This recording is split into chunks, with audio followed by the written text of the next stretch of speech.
All right, let's get started. Good evening. It is with the utmost respect I have realized that I'm the only thing standing between you and alcohol. So I will start on time and finish on time or sooner. All right.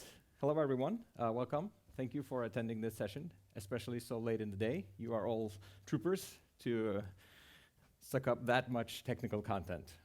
Or you're like me and slept in until 11 today and you're just getting started.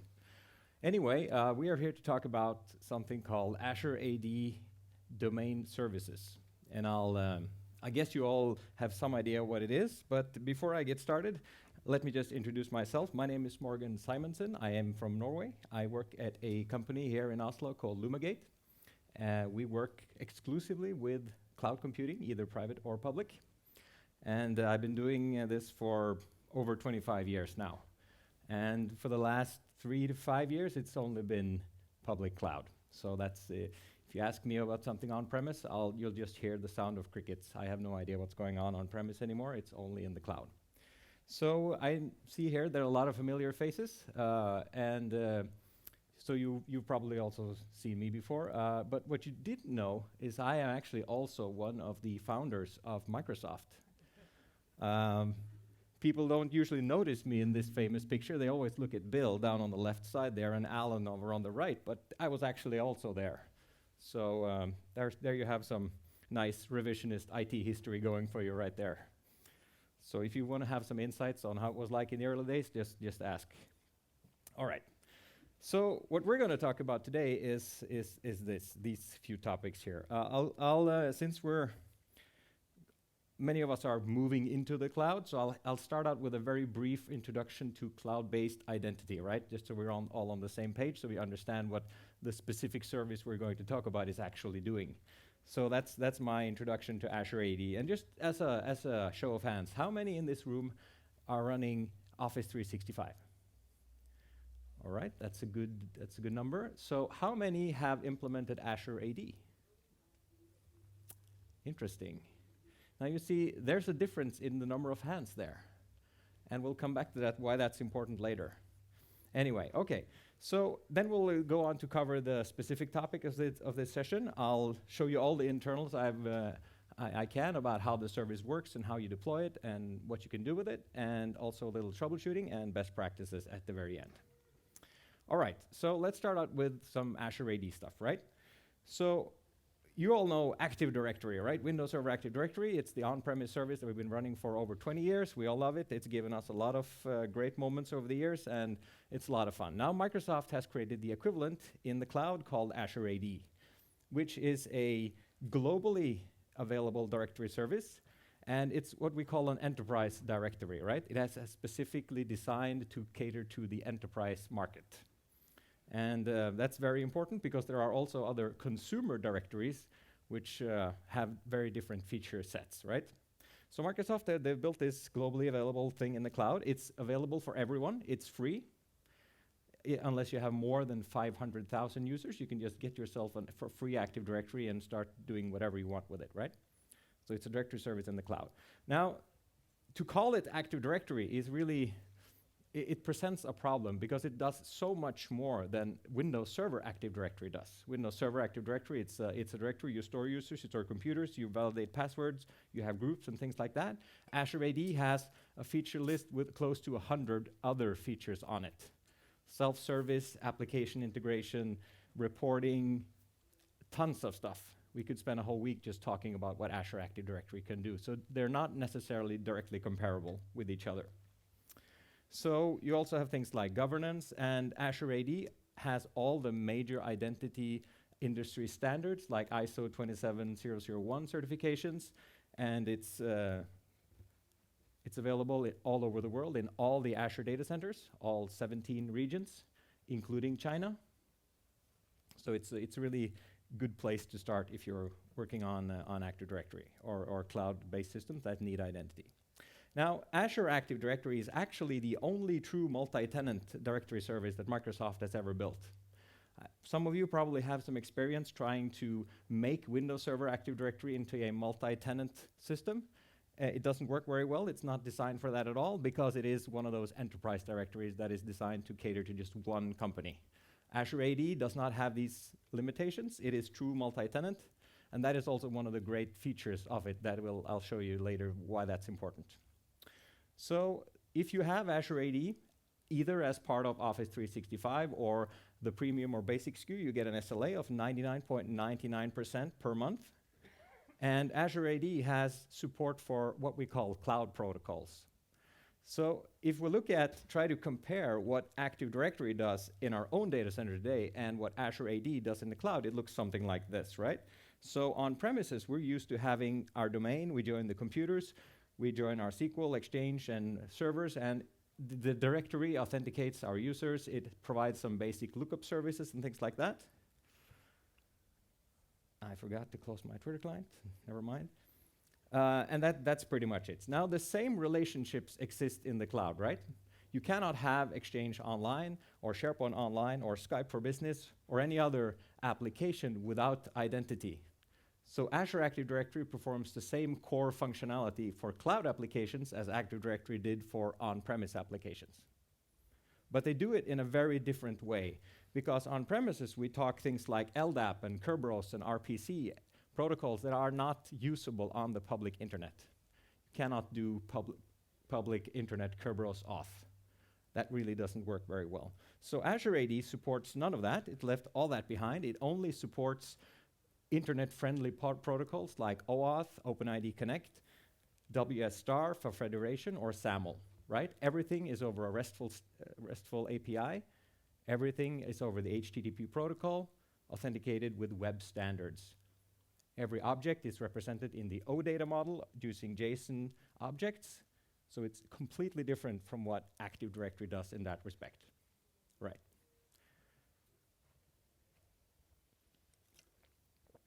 Now, Azure AD has grown to be a truly huge service in the relatively few years we've had it.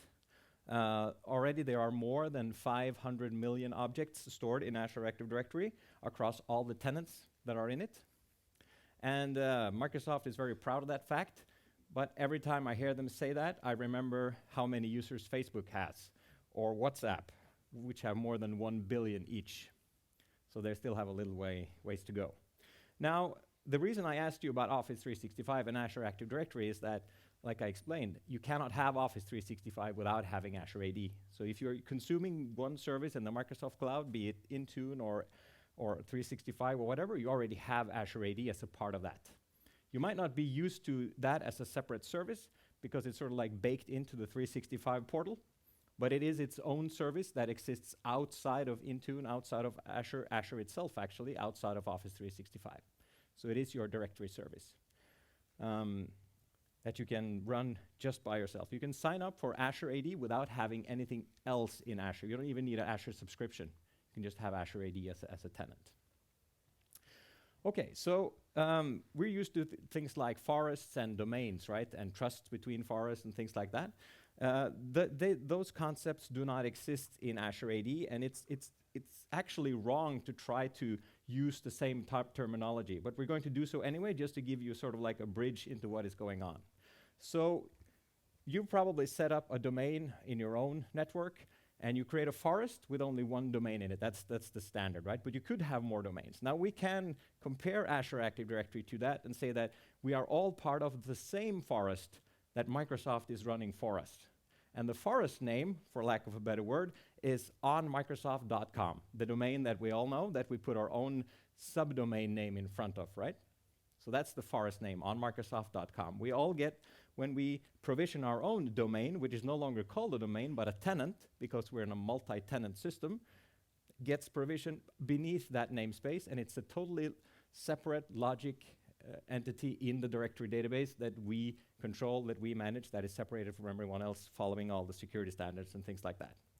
But that introduces some very, very interesting features that we can use. And we refer to this as the global trust fabric of Azure AD, because if we're all in the same forest, right, we're all part of the same service, we're just logically separated.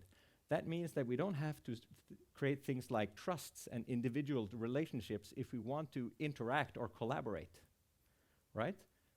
I could just point to one of your users and say, hey, I would like Jim to come and use some of my stuff, right? And there is no more setup than just doing exactly that. And that's what my session tomorrow is about, where we'll talk about Azure AD business-to-business interaction. But just keep a note of this. We are all in the same service, and we can interact with each other very, very easily because of that fact. Now, wrong bottle. We've been running Active Directory in our own data centers for close to 20 years. We put a lot of work into it. We've curated our user database. We're creating IDM systems and things like that. And we can't just throw all that out when we want to use Azure AD, right? So that's where this concept of hybrid identity comes in. Because Microsoft has a very good hybrid story all across their cloud offering. We can have hybrid Exchange, hybrid SharePoint, hybrid Skype, whatever, but also hybrid Active Directory. So we can establish a one-way relationship between our on-premise Active Directory and our Azure AD tenant in the cloud, right? So we can just push all our users and groups into Azure AD and start leveraging the cloud. And that is called hybrid identity, and you're probably all done that using products like DirSync, Azure AD Sync, or Azure AD Connect, right? The relationship right now is one way. We copy from on-premise into the cloud, but it's going to become much more equal so that you can do changes in the cloud, they're reflected on-premise, and in a while, a few years down the road, we see that Azure AD will probably become the master. And that is actually what is happening with the service we're going to talk about in a minute, Azure AD Domain Services. Because we're trying to actually leave our old directory behind and go cloud only, right? So another important fact here is that in order to perform, the Azure Active Directory database is much more lean than our local database is. There are something like several hundred attributes per user object in Active Directory. In Azure AD, there's something like 30, right? Because there are so many things we don't need anymore when we live in the cloud. So it's a much smaller footprint and much easier system to deal with. All right, so just very briefly, you need to know that Azure AD comes in 4 different versions. Free, which is just that, free. Basic, which is targeted at cloud-only organizations, like my company. We have no servers whatsoever. We only consume cloud services. So we are licensed with Azure AD Basic, right? Because that's the license for cloud-only organizations. And you have the best one, Premium, which gives you all the bells and whistles that Azure AD has to offer, and the greatest experience when you want to run hybrid identity between your on-premise directory and the cloud. But you also get Azure AD as a part of 365, and that has its own feature set. I won't go into any detail about this, just know that there are different versions of it. All right, so what is this thing we're going to talk about today? The domain services. I'm pretty soon going to start jumping into some demos, and you'll see me refer to this company, which is a fictional company I've created to try to have some scenarios to walk you guys through, right? So Longships, they build Viking longships, raiders, the best in the world. We have a website, we have a Facebook page, we are on Twitter, we have everything. So if you're into doing maybe some summer raids against some monasteries in Ireland, we're the company to go to. So that's the name you'll see throughout all the demos. So anyway, we want to go to the cloud, right? We want to move to the cloud. We want to leverage all the new features and all the cool stuff that's happening in the cloud. Now, sometimes we IT people forget why we're here. We're actually here to make our users productive. At least I forget that quite often, right? So the users, they're very interested in applications, right? Because that's the thing they're actually doing their work in. Line of business applications, productivity suites, whatever, right? So you have all of these applications at home in your own data center, and you want to say, I want to move this stuff out of here, I want to move it into the cloud. How do I do that? Well, there are several ways you can go about it. You can switch to SaaS applications, which is absolutely the preferred option. Office 365 is a SaaS application. Salesforce, ServiceNow, all of these apps are software as a service, handled and administered and maintained by the supplier. Absolutely the best way. If you can find, you have application A at home, if you can find an equivalent in the cloud, move to that, right?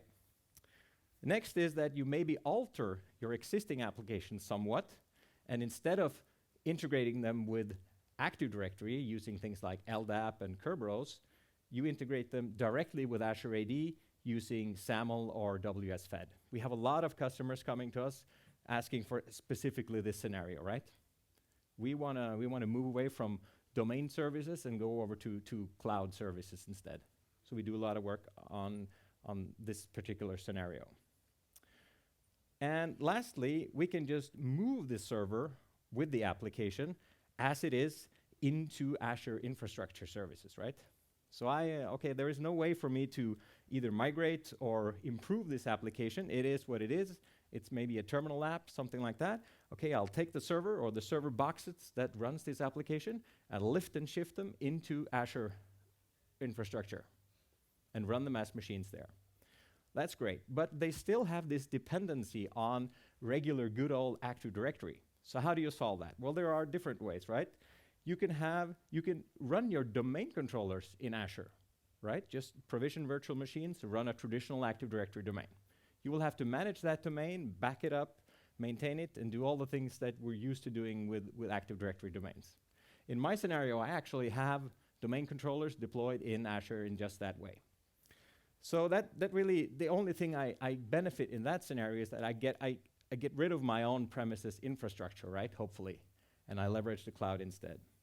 The next one I can use is the Azure Active Directory Application Proxy, which is a proxy sitting in front of web-based applications that leverages Azure AD authentication to decide if you get access or not into the actual application. And I think there have been sessions on the app proxy today.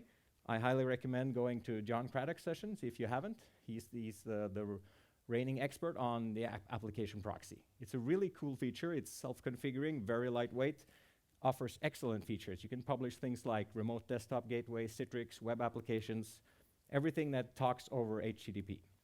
But if none of those work out, then we now have this new option, which is called the Azure Active Directory Domain Services. And that's what we're going to talk about now. So what is this thing? It's basically a compatibility layer for classic applications, right? It's a way to make those applications work with a new service. And it uses your data from Azure Active Directory. It doesn't care how your data got into Azure Active Directory. If you provision it directly there, if you have hybrid identity, it doesn't really care. It takes whatever data you have in Azure Active Directory and it projects it like a good old domain controller. So basically, this is a service that is lying. Hello everyone, I am a domain controller, although I'm really not, right? So it takes your users, groups, membership of group, password, everything, and projects it as a good old compatible Active Directory database. That's what it's doing. So for all applications who need to talk to a DC, need to have LDAP, this is the compatibility layer we've been missing so far, right? Now, in order to use it, right, this is for traditional services. So we don't use this for web applications and things like that. We use it for Windows servers or Linux servers, for that matter, that are deployed in the good old-fashioned way inside a virtual network. So the way we project this fake domain controller is we instantiate it inside a virtual network in Azure. That's the only place it can live. You cannot fake a domain controller in your own network. You can only fake one in Azure AD. Sorry, in Azure IaaS. What you get is one domain completely managed by the service itself with a domain name of your choice. Does not have to be the domain name you have on-premise that you use in Azure AD in your Azure AD tenant or anything else. You can just select whatever you want. It just creates a domain and fakes all your users into that domain. So if you have, let's say you've created a tenant called Contoso Cloud on Microsoft.com, but your good old on-premises domain is contoso.local. You can just fake contoso.local into your Azure VNet if your applications have dependencies or things like that, right? It doesn't really care. It just projects users into that domain. It's created as a highly available service. You get two domain controllers that act as a pair. So if one goes down, the other takes over, and the other way around. It is available in pretty much every Azure region, at least West Europe and North Europe and all the US regions, and also in Asia. I think it's pretty much everywhere right now. And we are currently running in preview, which means that you don't get an SLA, but you do get support, right? If you can deploy this service now, and Microsoft will support you if you run into problems. So this is basically what we're doing, right? Now, the team they were constantly presented, the guys who built Azure AD, right? With how do I integrate my LDAP server or whatever with your service? So there was a lot of discussion about, Jay, should we just build LDAP into Azure AD, give it an LDAP endpoint? But luckily, they decided that no, this is going to be a true cloud directory, just focusing on the cloud and the new standards and all the new features that we have. And let's just create this other compatibility layer, so we don't have to touch Azure AD at all, which I thought actually was a very good decision. So just to make sure that you all understand me, currently there are two ways to deploy resources in Azure infrastructure, right? Or in Azure in general, actually, which is called the classic model and the Azure Resource Manager model. This is the root of much confusion, at least with all our customers and everyone I pretty much work with. What can you do in Classic, what can you do in ARM, and how can the two coexist? They don't coexist at all, is the easy answer. And anything you create in the Classic world can't talk to anything in the ARM world, and vice versa. They're completely separate. And although ARM is very, very nice, it's very cool, and we like it a lot, it's a real problem that not all services are migrated into ARM, and there are still, we can't make the stuff talk to each other, right? So that's a real problem. So in our Azure IaaS, the traditional setup is that we have one or more virtual networks created in Azure that we attach various instances to. The most typical instance is a virtual machine. That's the most common way that people adopt Azure IaaS. We can create a hybrid network back to our own data center to have hybrid coexistence and run something in Azure and something at home. I guess you're all familiar with this. And so it's in one of those VNets that we deploy these fake domain controllers. Now, if you have a hybrid setup, right, you have servers at home, they can communicate with services in your VNets in Azure. You could actually use the fake domain controllers in domain services to provide the classic services to on-premises servers. That will be dependent on your VPN tunnel always working or ExpressRoute always being up, but you could actually do that. Now, there is also, just as a sidebar, there is nothing stopping you from running your domain controllers in Azure. There are just a couple of things you need to be aware of about disk caching and things like that. I won't go into that here, but there is absolutely no problem running domain controllers in Azure virtual networks all over the world and having them coexist and work together in a traditional, multi-site forest implementation. That is no problem. But it has an effect on domain services, as we'll see in a bit. So what can this thing actually do then? Well, it's faking Active Directory, so it exposes the regular Active Directory interfaces like ADC, the Active Directory Services interface. It has LDAP, supports LDAP bind operations and read operations. Now, the important thing here is that Azure AD domain services is totally read-only. You cannot make changes to it. And that limits what we can use it for right off the bat, right? Can't use it for Exchange, can't use it for SharePoint. Anything that needs to perform a write into the directory is write out. And they're working on write support, but right now, it's not there. So that immediately takes a lot of things off our list, right? But we have these features here. LDAP S over encrypted, or LDAP with TLS is either not supported. We're hoping that's going to come soon. But that requires a certificate, something that has not been put into the compatibility layer yet. To authenticate, which is the primary purpose of Azure AD Domain Services, we have the regular support for Windows Integrated Authentication with NTLM or Kerberos. And that covers about, pretty much every application that we ever have integrated with traditional Active Directory. So we have the support for those. It provides infrastructure services, namely DNS. The two fake domain controllers also offer DNS resolution services. You cannot edit this, so if you would like a custom domain name inside of the fake domain you create, forget it. The domain is totally read-only. You cannot even look at what's in the domain zone, the DNS zone, right? It's totally opaque to you. It provides two things. It has the standard records for your fake domain, the service records for finding domain controllers and things like that, and it does internet nameless resolution. That's it, nothing more. You get basic group policy. You get exactly 2 group policy objects that you can edit, that you can make changes to, right? So you have some basic group policy functionality here. And you get 1 write operation, which is domain join. You can join computers to this domain. That's the only thing they support for writing.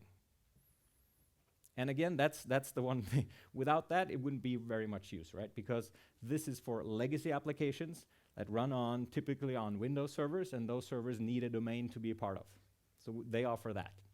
We can join the domain, we can read the directory, and we can authenticate. That's pretty much what we do. And now I'm guessing you're all thinking, I understand why it's in preview. All right. Like I said, no write. So how do you get this thing up and running then? Let's see. Here is one of those great old classic versus ARM things again.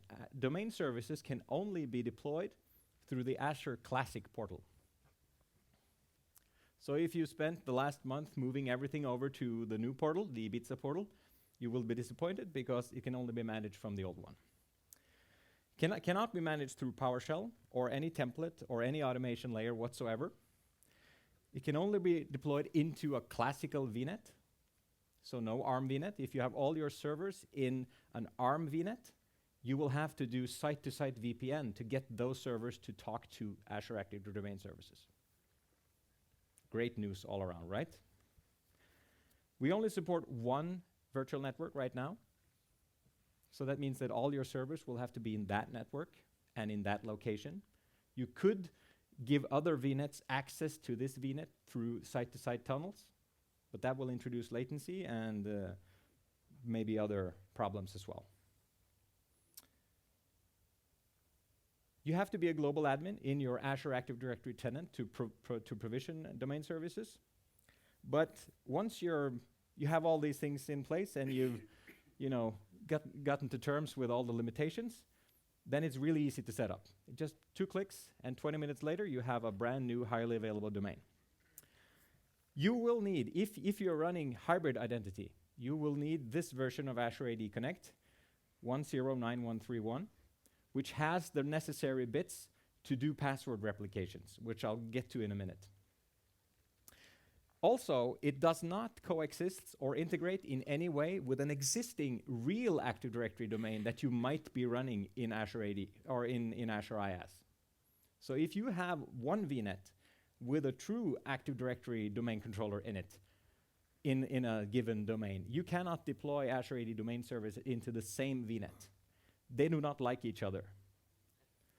It's like a brother from another mother thing going on there. So they do not coexist, and it'll fail if you try to do that.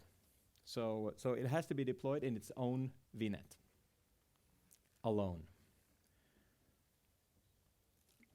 So once you've actually created the service, right, just put it up there and it's ready to go, you also have to provision your users. Your data from your Azure Active Directory tenant has to replicate into the directory information tree database that is running inside of these fake domain controllers.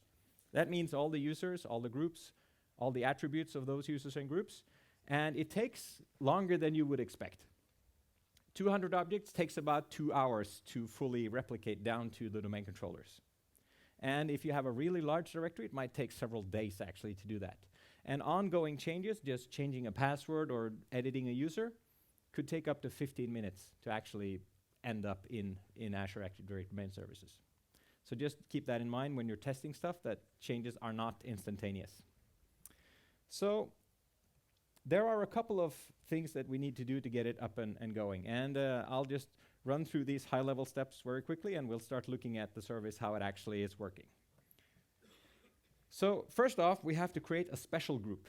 This group does not need to be in our on-premises domain if you have one. It has to be in Azure Active Directory, and it's called AAD DC Administrators. Guess what it does? It is all the accounts in it are the administrators of those servers that get projected into your VNet, right? But it is also the administrators of any servers you add to that domain. So this is like a new role that we have to keep track of, right? There is no domain admin and things like that in this fake domain. Then you have to decide, okay, which VNet do I want to put the service into? Must be classical, can only be one. If you have more than one subnet in your VNet, doesn't matter which one you select, it'll only be created in the first one in the list. Don't ask me why that's the case, but that's the way it's working right now. But that doesn't really matter, because inside of a VNet in Azure, you have something called implicit routing, which means that every address can talk to every other address. Then you enable the actual service itself. You get 2 new IP addresses, right? These are the fake domain controllers. They provide DNS.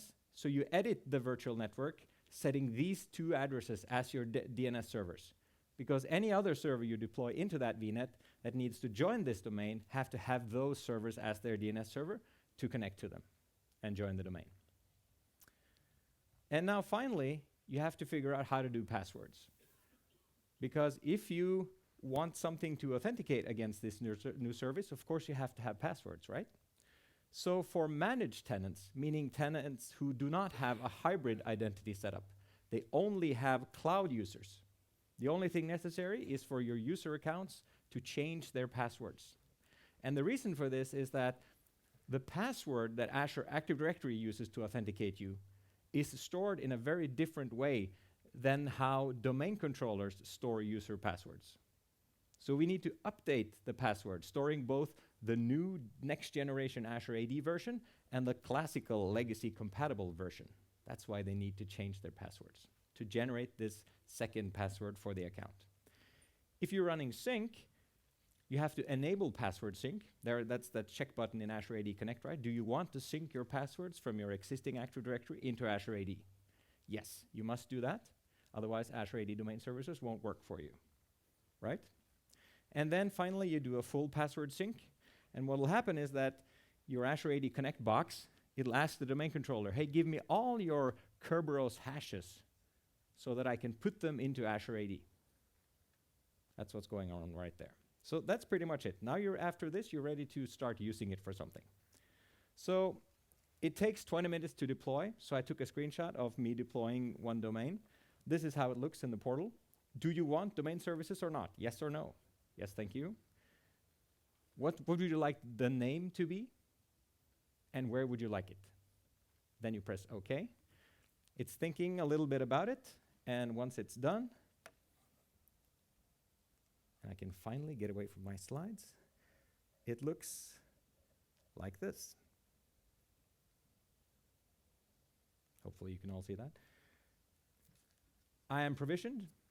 My domain name is now, of course, not editable. For this demo, I selected the actual tenant name of my Azure AD tenant. That is not a requirement. You can select whatever you want. morganisawesome.com was my initial suggestion, but I thought that was maybe a little bit too. Here are the IP addresses I get.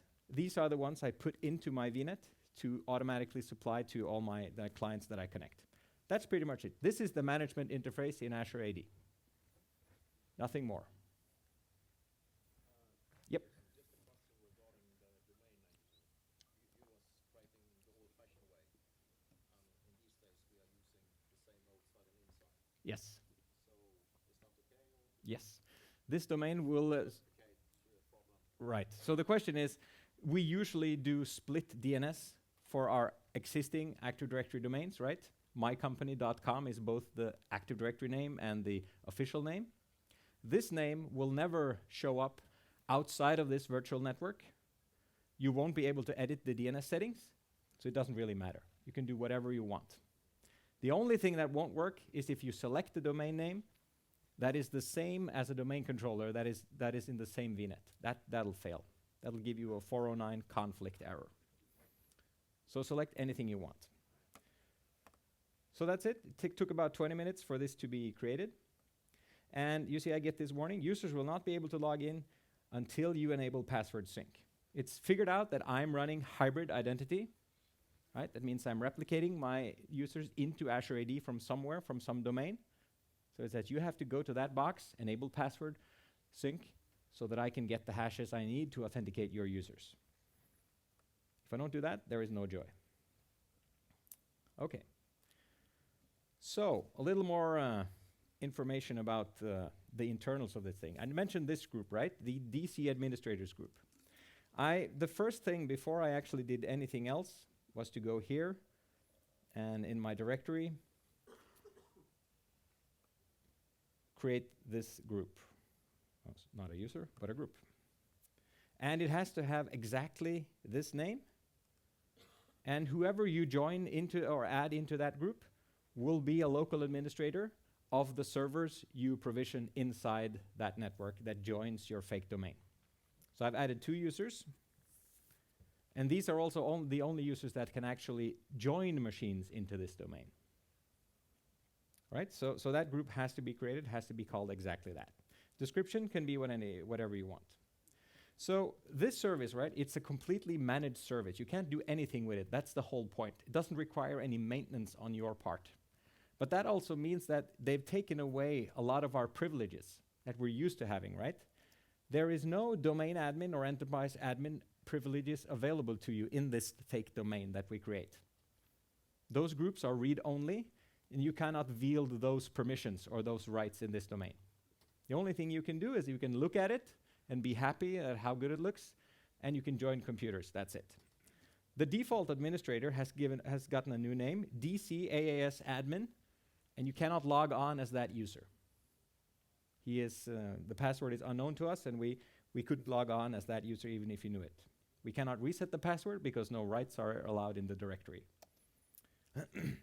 So this new group exists to perform these 2 steps, right? Whoever we put into it can join machines to the domain, and they can configure the group policy. They can look at the domain, but that's pretty much it. So how does that look in reality? So here I have 2 servers that is running in the same VNet as the domain services, right? Legacy App 1 and Legacy App 2. Legacy App 1 has been joined to the domain. It thinks that it is a part of this domain here, right? So if we do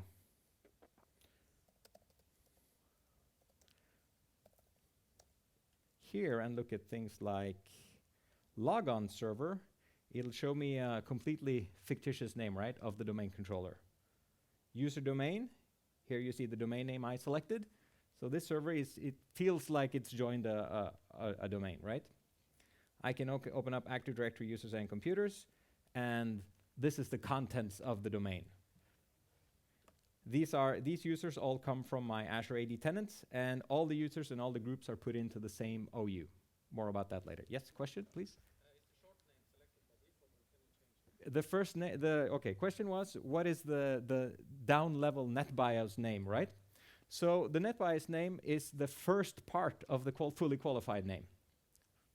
And it's non-configurable. It just gets selected.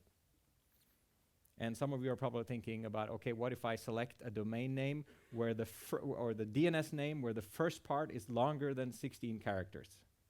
It gets truncated, and you will have problems. So don't do that. Remember, this domain exists for compatibility reasons, right? It's not really exposed to your users very much. Because users log on with their UPNs, right? The same UPNs and password they use for every other service that is integrated into Azure Active Directory. So to them, it feels just the same. So it's really just us looking at this domain that see these differences, right? And are sad because we can't make changes to it. All right, so let's go back here and look at So here is the group, right? And you see it has, everything is grayed out. I can't make any changes. And it has those 2 users added to it that I added in the portal. That's the only way I can manipulate the membership of this group. So that's pretty much it. Now I can do fun things like connect to the domain and, no, not bind, not yet. Oh, it did it for me, right? This looks like a domain controller, right? I can bind with my logged on user. Hopefully that works. Let's see. This is probably too small for you to see. You see I have authenticated as ADS admin, right? I can have a look at the tree. Let's just do the default naming context. And here are my OUs, right? So I can read, I can get information out of this domain, but I can't put anything in there. If I want to make changes, I have to make them first to Azure AD, and then they get replicated down here. So it serves the purpose of, that compatibility layer. So how do we do joins then? Like I said, joins can only be performed by these members of this special new group. You do not have to be a global admin to join, right? And it is not required that you're a global admin to join. You just, if you're in that group, you can join computers. That's it, nothing more. All of the, regular join operations are supported. Manual joins through computer management or whatever. NetDOM, add computer in PowerShell, or unattended joins are all supported. All of these VMs that I have been joined through the unattended support in Azure IaaS, right? So that's what you would see on the screenshot there. I just specified the domain name, which is the long name, right? The DNS name that I selected for the domain. And the user, which is a member of that special group, and his password. That's all I did. Now there is one very, very, very important thing here. That is a kind of strange, but nonetheless, that's the way it is. The usernames are case sensitive when they do the joins. So I spent the better part of an hour trying to join with under, small letters AADS admin and couldn't. But when I copied the name the way it was written in the portal, I was immediately able to join. So that's a little trick right there that will save you some time. Now this machine has not been joined, right? You see it's in a work group. So if I don't know, do I have LDP here? Let's try joining this machine, right? And I'll show you exactly what I'm talking about. So I want to join this domain. That's not right. I wish they had selected something shorter, right? On MS. No. So if this is right, I hit OK. It says, OK, who would you like to authenticate against as? So let's try lowercase first. I don't have to specify any fully qualified context because it's already guessing that this user is in the domain.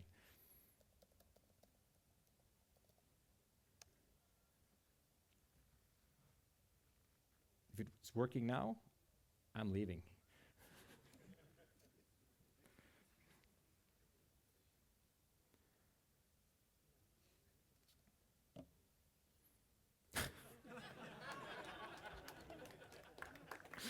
Yes. All right, so it turns out usernames aren't case sensitive after all. No, but be aware of that, right? They might be. I knew that, but maybe I shouldn't do that because it might actually start working. So anyway, no, okay. Oh, this is something else, I think. Let's just restart it and see what happens. Fun stuff. All right, gotta love demos, right? Should have just recorded it and it's preview, exactly. Okay, so the last time I did it, I wasn't able to join with that username until I specified a case-sensitive one. Okay. Another important fact is that the computers that get joined into the domain, right? And I can see those in the computers container here. Wrong tool. This one is better. These are the servers that are added, right? They are written to this fake database. They are replicated among the fake domain controllers. They store a password, The password gets updated by the computer that is joined on a regular basis, just like it is in actual Active Directory. But those accounts never make it back to Azure AD, right? We have device object support in Azure AD, but not for these kinds of objects. So machines joined to this domain do not show up in Azure AD. And that brings us to another point. 99% of the servers you add here that are for production use will be a server operating system, right? The only thing a user will see probably is it's a terminal server, something like that.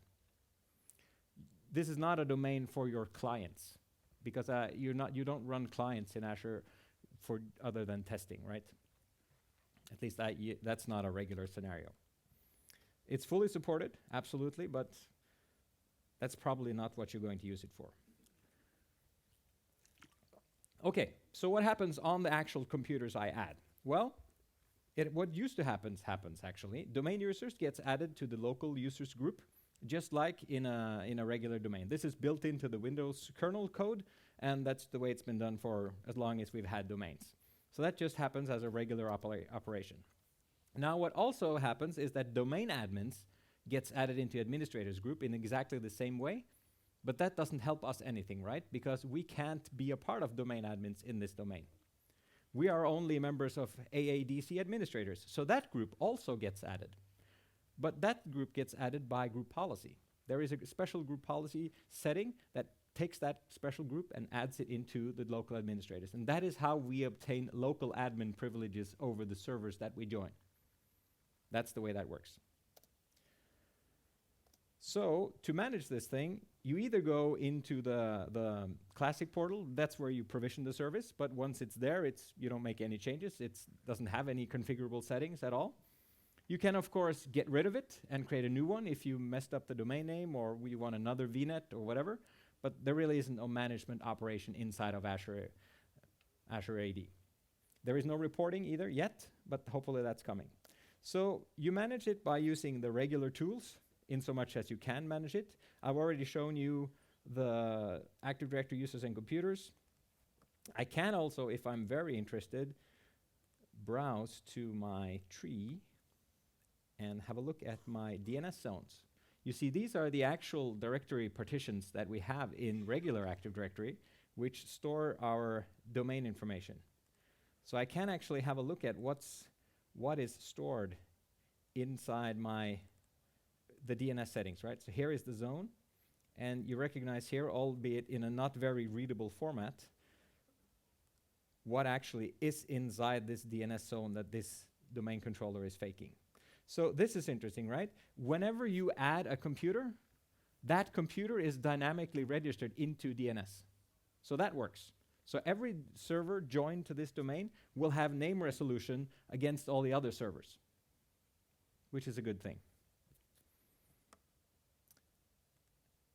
You have Active Directory users and computers, domains and trusts. They are, it's not domains, it's domain. But it's read-only, right? You can't make any changes here. The only thing we can change is this, group policy. The group policy management console, I have 4 GPOs, and I can make some changes to those. That's pretty much it. So the management operations would be really on the servers you add, right? This SQL server or this box requiring LDAP or whatever. PowerShell actually works. Get AD object works. It's fun to enumerate objects with PowerShell, but nothing more.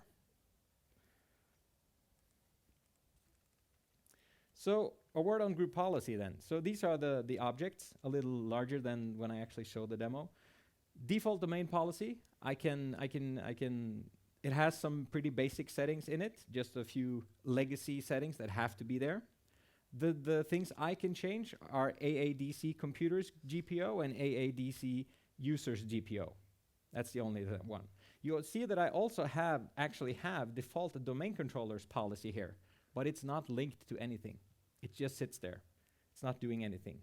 I also have sysvol, netlogon, but I can't put anything in it. So it doesn't support logon scripts, right? I can't get a logon script into there. It's read only. So these are my GPOs. and the settings that they're doing, out of the box. The most important one right now is the computers GPO, which adds this special group into the admin group. So if you were somehow able to lose that group membership, you could of course still log on as a local admin on your member box and recover that way. That works fine. The user GPO doesn't have any settings out of the box. It's up to you to configure, but you cannot add any custom templates to this thing, right? Because you don't have the policy definitions share. So you can't have a global store of things like that. So the service, like I showed you, represents itself by two random domain controller names. They are 15 characters always. They look like the names that Remote App uses for its servers, so it's probably the same algorithm, appended by the domain name you selected when you created it. That's what they do. So this is an example from my setup, my domain name and a server like that. The domain name, the DNS name, I select that. The Netbios name becomes the first 16 characters of the first part of the domain, of the DNS name. So don't select anything that's more than 16 characters there. This new domain will have its whole new SID, even though you have hybrid identity and we might know what the original SID was of your domain back home. This gets a completely new one. Every time you create it, it's a new SID. So if you destroy domain services and create it again, new SID, right? Just like a regular domain. Both UPN logons and legacy Netbios logon names are supported. You can log on as your UPN or with the Netbios name in front of your SAM account name.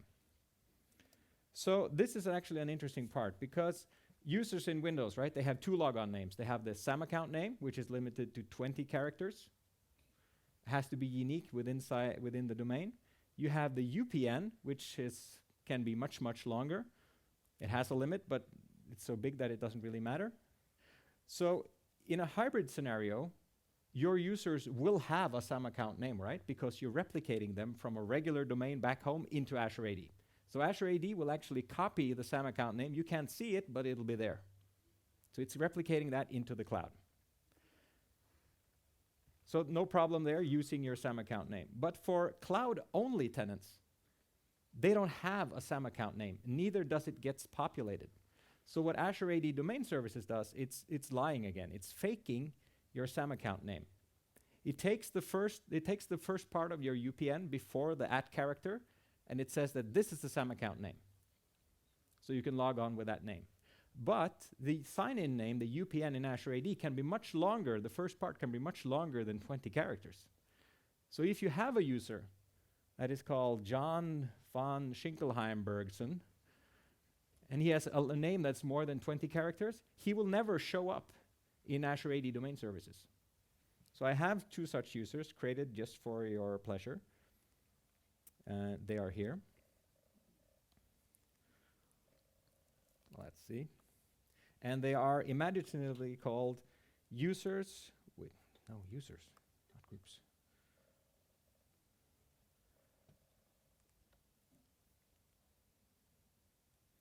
Users with more than 20 characters 1 and user with more than 20 characters 2. And these guys will never show up here, right? So if you're wondering why he can't log on, make sure to check why those users aren't here, right? They can't replicate into this service. And a best practice recommendation from Microsoft is forget about SAM account names, use UPNs always. That will make it much easier for your users as well, because part of the reason we moved to UPNs was to have one for everything, right? And now if you start telling them, hey, you remember that old domain name and the old short name, you have to start using that again. Don't do that. Just use UPNs, and that's the absolute best way to go. All right, so how can users actually log on, right? In this is just an example. This is my domain name, a 3-part DNS name. I have other domains, right, that are verified inside of this tenant. I have this one, langskip.no, right, which is a verified registered domain in the tenant. I could have contoso.com. I could have a whole bunch of other domain names registered in this domain that had nothing to do with the actual domain name I'm faking.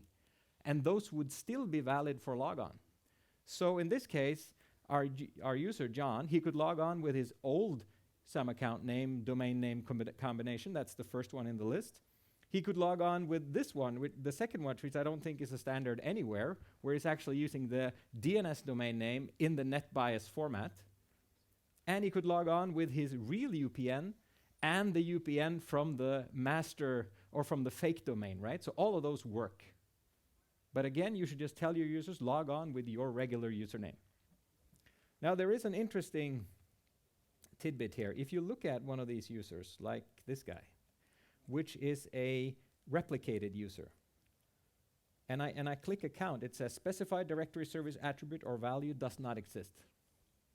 And this is quite interesting because you see it has populated automatically, it has generated the SAM account name based on the UPN, but the UPN itself is gone. So in this case, the domain controller services is actually doing something in the back end that we don't know what is to actually figure out what the UPN of that user is so that he can log on. And I think the reason for that is that I could, like I said, I could have any number of different domain names in here that he doesn't know about. So there is some sort of back channel operation going on there. I don't really know what it is. Okay, but stick to the UPN. That's the best way to go. Now, about the passwords. I mentioned this briefly earlier.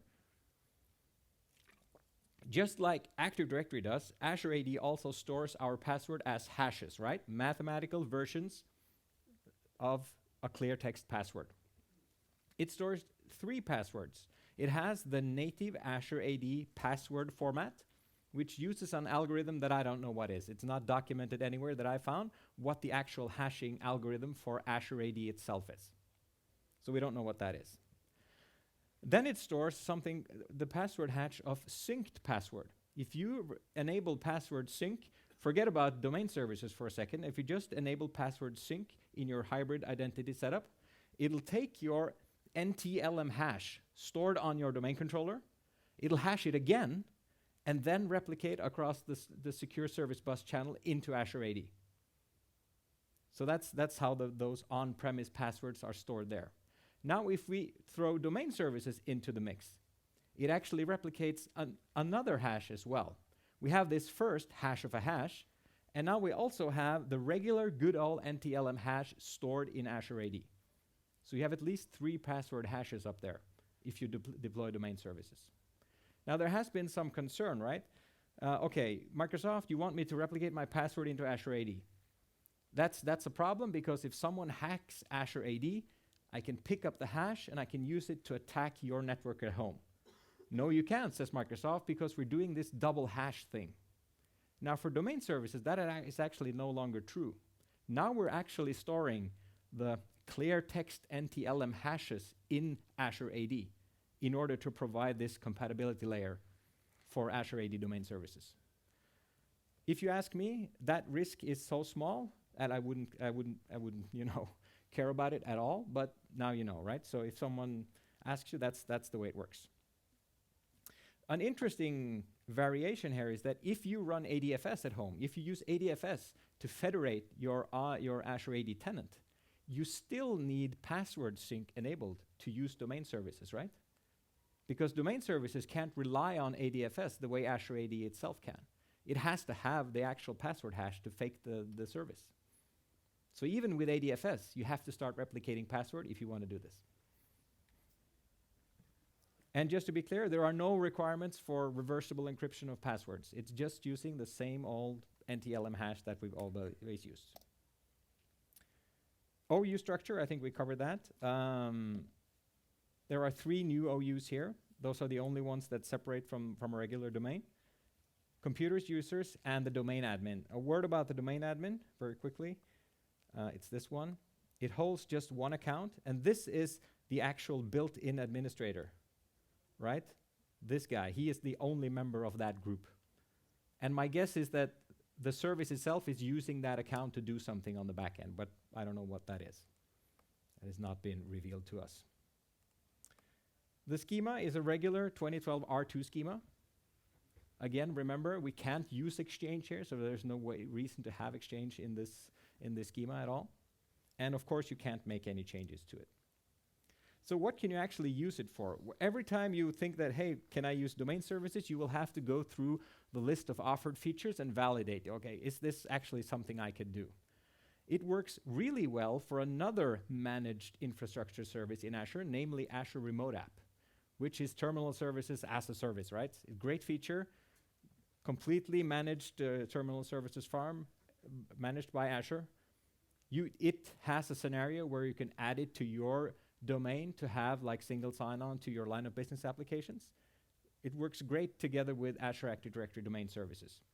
You just specify the fake domain when you join the servers, and everything is up and running. Anything that's read, SQL, SharePoint, if you don't try to make any changes, will work fine. There is one interesting scenario that I'd like to test myself, and that's the one on the bottom list there. Trying to use an NPS server, the Windows version of Radius, right? Talking to this domain to obtain single sign-on against cloud Wi-Fi networks. Things like Cisco Meraki, right? Where you have cloud-managed Wi-Fi. You can have one global SSID for one thing. They integrate with Radius. Azure AD doesn't have Radius, right? But domain services has. So let's create 2 NPS servers, join them to this fake domain, and see if it works with the Radius requirements of things like that. That's a really interesting scenario, because then we finally get, single sign-on through our Wi-Fi as well. So that's an interesting thing I hope to test pretty soon. Remember this VNet thing? If you can't deploy it into your VNet, even if it's a classical one, just remember that it has to be something called a regional VNet. If you're familiar with the old affinity group concept in Azure IaaS, you might have a VNet that's so old that it's a member of an affinity group.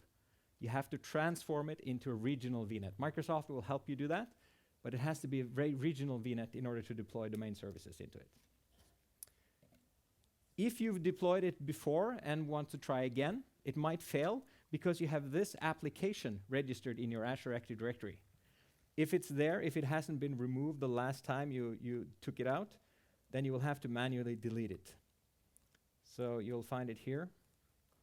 Now I'm running domain services, so it's supposed to be here. But this one, if it gets left behind after you deprovision, you have to manually delete that to be able to reprovision domain services again. Oops. If you can't sign in, password sync, have you gotten the right hashes into Azure AD? Have your users changed their password if they're cloud only? Things like that.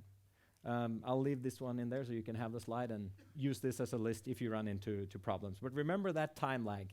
It takes a little time before all the data gets populated into Azure AD. That last thing about the cane-sensitive usernames, I don't know what idiot put that in there, but that's obviously working. So just ignore that. And if you are really stuck, you can send an email to the Directory Services group and ask them for help. They're very accommodating. There is also a price associated with the service. There is no preview price, I think. I think it's free in preview. But you are charged by the numbers of objects in the directory, both users and computers. Again, you can look at this one at your leisure. I just put it in there for completeness. Are there any questions now that I can answer? Will there be beer? I guess that's true. I think yes. If you have something you want to ask me in private, I'll be here for a little while.